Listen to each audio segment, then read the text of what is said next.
itariki ya mbere z'ukwa gatatu Sakir muri Bahrain nibwo ejo bundi kabisa nibwo season ya Formula 1 2024 izaba itangira hariya Bahrain nyuma yuko rero bamaze ibyumweru bigera muri bibiri bitegura icyumweru cyabanjije kino tuvuyemo barimo baramumurika amamodoka buri kipe yose rekana imodoka izazana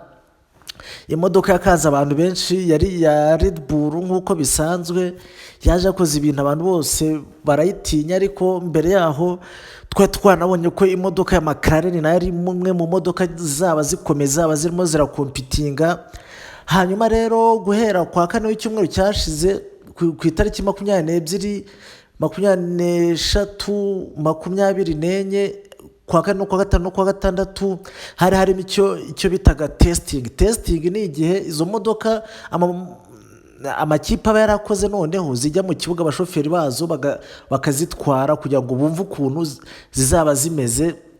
mu gihe cya season rero guhera kwa kane bari muri testing no kwa gatanu no kwa gatandatu ikintu cyaje kuboneka rero nuko byaje kugaragara ko Red Bull ikomeje kuba akasa mutwe n'ubundi azaba ariyo kipe izaba ibayoboye nk'uko bisanzwe gusa hano mwitonde Red Bull nifite imodoka nziza kurusha izindi Ferrari yagaragaje ko no yazanye imodoka imeze neza bakagaragaza ko noneho bwa mbere mu myaka 2 ishize Mercedes Benz yongeye gukora imodoka ishobora kujya ku rwego rwo guhatana n'aba bagabo bandi babiri ba Ferrari ndetse na Red Bull muri Formula 1 nk'uko bisanzwe umuntu ufite imodoka nziza aragutsinda ariko nayo ufite umushoferi mwiza nka Lewis Hamilton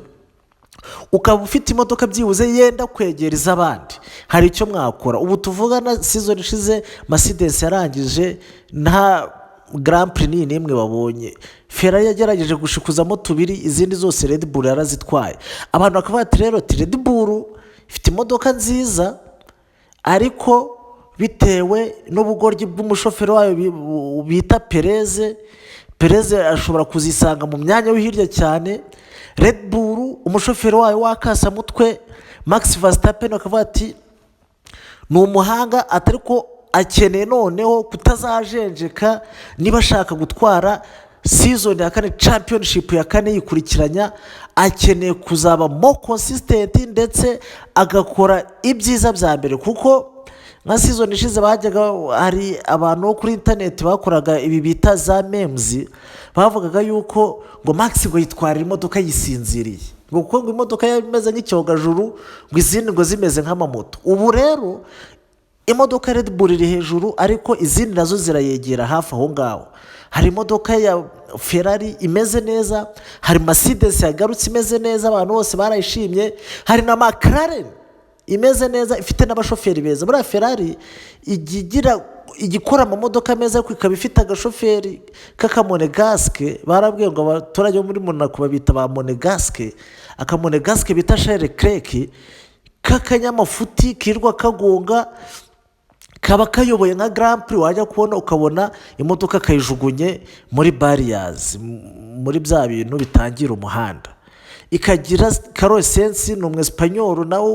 ubona yuko agerageza gukora ibintu ariko ari hasi ariko bakavuga bati Mercedes ifite Lewis Hamilton McLaren ifite abana babiri b'ibyuma akana bita Piastri Oscar n'umwongereza bita Lando Norris aba bahungu nakasa mutwe ikintu gihari nuko ngo abangaba ngo no bari mu bantu bagiye guha akazi gakomeye Max Verstappen rero mwabavandimwe mwe kwa gatandatu nk'uko bisanzwe kuri 29 azaba ari qualifying niho tuzahera mu birori byacu ariko nk'uko bisanzwe ubukwe buba ku cyumweru Bahrain Grand Prix ni ku cyumweru Grand Prix ya mbere ibanziza izindi zose zo muri Formula 1 Grand Prix izatwereka uko amakipe ahagaze izatwereka ubundi muri Formula 1 Grand Prix ya mbere kwereka uko ibintu byose bizagenda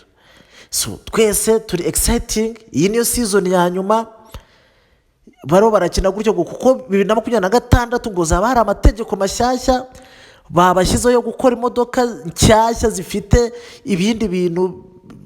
bishyashya amakampani yose yavuze ati uyu mwaka ni umwaka wo gukoramo kuko nta wundi mwaka uriya mwaka nta muntu n'umwe uwizeye. Abashoferi bazaba bagiye, Lewis Hamilton azaba yagiye, muri Red Bull umwe azaba yagiye, mbese umwaka utazaba ari agatogo. Baravuze bati 2024 uyu ni umwaka w'akasamutwe, ikipe ifite ibyo ikora n'ibikore kano kanya. So duhure ku cyumweru Bahrain Sakhir Grand Prix, hanyuma twongere tubone uburyohe bwa Formula 1. Sawa, bye, ciao.